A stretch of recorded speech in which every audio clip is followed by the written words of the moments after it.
अब आपके exam days भी नज़दीक आ गए, एग्ज़ाम जस्ट आपके कुछ दिनों बाद हैं, तो अब ज़रूरी है आपको कि हर सब्जेक्ट में proper time, proper strategy with proper efforts के साथ पढ़ना पड़ेगा।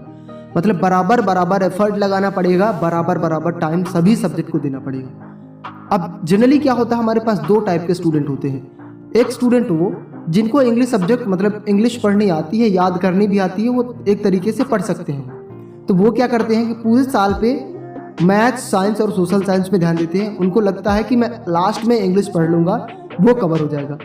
दूसरे टाइप के स्टूडेंट वो होते हैं जिनको इंग्लिश आती भी नहीं है, डिफ़िकल्ट भी लगती है, तब भी वो मैथ्स, साइंस, सोशल साइंस में ध्यान देते हैं। और उनका मानना ये होता है कि अब जब आती ही नहीं है तो पढ़ना क्या, लास्ट में देख लेंगे, पासिंग मार्क्स ला लेंगे बस, राइट। सो आज मैं बात करने वाला इंग्लिश सब्जेक्ट के लिए कि मैं आपको 3 डेज का प्लान दूंगा, ठीक है। 3 डेज स्टडी प्लान बताऊंगा, डेफिनेटली 100% इतना हेल्पफुल है यार। मेरा खुद का आजमाया हुआ है, मैं 2 डेज से बना के रखता हूं, लेकिन आपके लिए 3 डेज में इसको डिवाइड किया है ताकि आपको हेल्प मिल सके, राइट। तो ये 3 दिन का मैं प्लान आपको बता रहा हूं स्टडी करने का, इंग्लिश सब्जेक्ट को याद करने का, डेफिनेटली आप इसे फॉलो करके अपने इंग्लिश सब्जेक्ट में अच्छे से अच्छे मार्क्स स्कोर कर पाएंगे। चलिए स्टार्ट करते हैं आज की इस वीडियो को। नमस्कार दोस्तों, मेरा नाम प्रथम, स्वागत है आप सभी का आपके अपने यूट्यूब चैनल सरदार जी एजुकेशनल में। देखिए, जो study plan 3 days 2 days depend करता है आपके सिलेबस पे, कि जो आपका सिलेबस है आपकी क्लास का, कितना आपने पहले से पढ़ के रखा है और कितना बाकी है। अगर आपने पहले से कुछ पढ़ के रखा तो वो 2 दिन में कवर हो जाएगा, लेकिन अगर आपने पढ़ के नहीं रखा तो वो 3 दिन लग सकते हैं, राइट। तो देखिए, सबसे पहला डे मतलब पहले दिन आपको क्या करना है वो मैं आपको बता रहा हूँ, ठीक है। एकदम सेम टू सेम ऐसा कॉपी करना जैसे मैं बता रहा हूँ वैसे आपको केवल पढ़ना है, ज़्यादा एफर्ट लगाने की जरूरत नहीं है, इतने में आपका हो जाएगा। सबसे फर्स्ट डे आपको क्या करना है, आपको सेक्शन बी प्रिपेयर करना, ठीक है। सेक्शन बी में पूरा वर्क करना है। कैसे? जैसे आपके नोट्स हो गए, नोटिस हो गई, ऐसे हो गए, एप्लीकेशन हो गया, ठीक है, article writing, paragraph writing, advertisement writing, ये जितना भी आपका सेक्शन बी में जितना पोर्शन आता है, जितने भी क्वेश्चन, केवल सेक्शन बी सुनना अच्छे से, ठीक है, ज्यादा जाने की जरूरत नहीं है। केवल सेक्शन बी में पहला दिन दो तुम, पूरा टाइम, पूरा दिन 24 घंटे रहते, 8 घंटे स्टडी, 2 से 3 घंटे तुम्हारा नित्य क्रिया के लिए और पूरा टाइम तुम्हारा स्टडी का। तो जितना भी टाइम है एक दिन का, पूरा टाइम तुम दे दो केवल सेक्शन बी को प्रिपेयर करने में। और अगर एक बार पढ़ लिया, दोबारा से रिवाइज करो, प्रैक्टिस करो, जितना प्रैक्टिस करोगे उतना बेहतर करोगे आप, ठीक है। और एग्जाम में अगर क्वेश्चन पूछ भी लेता है तो आसानी से बन जाएगा। तो पहला दिन पूरा आपको केवल सेक्शन बी में देना है, अलग से जाने की जरूरत नहीं है, वो अपन बाद में देख लेंगे, राइट। तो पहले आपको जैसे हो गया नोटिस, नोट्स, ऐसे, application, article, paragraph writing, advertisement writing, grammar में भी नहीं जाना अभी, ठीक है, इतना केवल देखो। अब आया सेकंड डे। सेकंड डे क्या करोगे? सेकंड डे आपको किस में वर्क करना है? सेक्शन ए और सी। सेक्शन ए और सी। सेक्शन ए मतलब पैसेज वाला, ठीक है। तो पैसेज जितनी है, जिस भी सेक्शन में आती हो, तो पैसेज पे आपको ध्यान देना है। नोट मेकिंग समरी जो पूछता है, टाइटल को, पैसेज को कैसे अपन हल करते हैं, ठीक है, पैसेज को कैसे हल करते हैं उस चीज पर ध्यान देना आपको।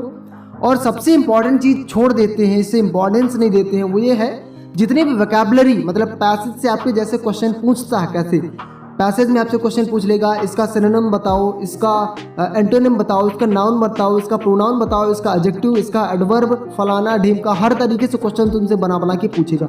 तो देखो, ऐसे में तुम्हें क्या करना है, क्योंकि तुम्हारा सिलेबस पूरा फिक्स्ड है, तो उठाओ अपनी कोई एग्जाम आइडिया, कोई भी शॉर्ट एग्जाम नोट्स जो कि एग्जाम टाइम पे मिलती है मार्केट में, बस उनकी जो पिछले साल की पैसेज आई हुई हैं सबको बढ़िया अच्छे से पढ़ लो, और जितनी भी सैंपल पेपर में पैसेज दी हुई उनको पढ़ लो, बस। इसके अलावा तुम्हें कुछ करने की जरूरत नहीं है। तो सेक्शन ए ये हो गया। और सेक्शन सी में आपको ग्रामर पे ध्यान देना, जैसे tense, narration, voice, article, determiners, modals हो गए, है ना। कुल मिलाकर के जितने भी आपके सिलेबस में जितनी भी आपकी ग्रामर है वो, तो सेक्शन और ए और सेक्शन सी में आपको ध्यान देना कि उसमें सेकंड डे में, राइट। आया हमारा थर्ड डे जो कि लास्ट डे है, इसमें आपको सेक्शन डी में ध्यान देना। सेक्शन डी मतलब लिटरेचर पोर्शन, जिसे क्वेश्चन आंसर बोलते हैं, ठीक है। तो क्वेश्चन आंसर आपको पढ़ना है। अब देखो, कुछ बच्चे ऐसे होंगे जिनको क्वेश्चन आंसर याद भी नहीं होते, तो उनको क्या करना, आपको ना शॉर्ट एग्जाम आइडिया उठाओ, जो कि मैंने अभी मेंशन किया था, उस एग्जाम आइडिया को उठाओ, उसमें से छोटे छोटे क्वेश्चन आंसर पहले पढ़ लो, ठीक है। इंपॉर्टेंट क्वेश्चन आंसर पढ़ना, हमें बेमतलब के क्वेश्चन आंसर नहीं पढ़ने, केवल इंपॉर्टेंट जो आपको लगते हैं, जो आपके टीचर्स, टॉपर स्टूडेंट या फिर किसी कोचिंग से मिले हैं, ठीक है, उन क्वेश्चन को पढ़ लो। और सीक फॉर इंपॉर्टेंट क्वेश्चन ढूंढो, कहाँ से मिल सकते हैं, उन क्वेश्चन को केवल आपको पढ़ना है। और जितना ज़्यादा हो सके उतना प्रैक्टिस कर लो। अब देखो एक क्वेश्चन ये खड़ा होता है कि हमसे क्वेश्चन आंसर याद ही तो नहीं होते, तो कैसे याद करें ये भी तो बताइए आप। तो देखो अब क्या होता है ना कि इंग्लिश सब्जेक्ट के क्वेश्चन आंसर कहें या फिर लिटरेचर कहें, सेम बात है, तो उसे पढ़ने में हमें नींद आती है, ठीक है। तो आपको क्या करना है ना, एक टीनी नोट्स, बहुत ही छोटी सी नोट्स मतलब रफ रख लेना है, और आप जब आंसर याद करें ना तो इंपॉर्टेंट पॉइंट्स एरो को निशान डाल के लिखते जाओ ताकि तुमसे आंसर को रिलेट कर सको, और ताकि जब वो नोट्स तुम देखोगे तो तुम्हें पूरा आंसर याद आ जाएगा, राइट। तो एक नोट्स जरूर बनानी है यार। देखो ऐसा नहीं कि एग्जाम नजदीक आ गया तो नोट्स नहीं बनानी, ऐसे याद करोगे कोई आंसर ना तो आसानी से याद होगा। ये एक आंसर याद करने की टेक्निक है। 3 दिन की तैयारी कंप्लीट हो गई ना। अब देखो अगर आपके जस्ट एग्जाम एक दिन बाद है तो पूरा जो लास्ट एक दिन है उसमें पूरा रिवाइज करोगे, ठीक है। और अगर आपका एग्जाम 3 दिन अभी पढ़ लिए हो लेकिन अभी 4 दिन 5 दिन 1 हफ्ते बाकी है, तब इतना पढ़ के पूरा छोड़ दो। इसके बाद जब एग्जाम का टाइम आएगा उसके 2 दिन पहले आपको इसको रिवाइज कर लेना, बस इतने में आपका इंग्लिश सब्जेक्ट कवर हो जाना। इन 3 दिन में अगर जितने भी टिप्स मैंने जिस तरीके से पढ़ने के तरीके बताए इसको फॉलो करते हो तो डेफिनेटली। और हाँ यार लास्ट में बोलूंगा कि कभी भी इंग्लिश सब्जेक्ट को अंडरएस्टिमेट मत करना, अदरवाइज इंग्लिश सब्जेक्ट तुमको अंडरएस्टिमेट कर देगा, क्योंकि हमको इसकी आदत नहीं है, तो इसमें हमको सिंसियरली ध्यान से ऑनेस्टली इसकी पढ़ाई करनी पड़ेगी, राइट। तो अगर पूरे साल नहीं पढ़े हो तो अब तो अच्छे से पढ़ लो ना, इन प्लान्स को फॉलो करो, डेफिनेटली हेल्प मिलेगी। हाँ एक चीज़ है, एक लाइन है यार, हाँ जिद्दी हूँ मैं, इतना जिद्दी कि अपनी हर जिद को पूरा करने की जिद में जिद्दी हुआ रहता हूँ, राइट। और इसी के साथ मैं वीडियो एंड करता हूँ। मिलते हैं नेक्स्ट वीडियो में किसी नए टॉपिक के साथ, तब तक के लिए अलविदा, जय हिंद जय।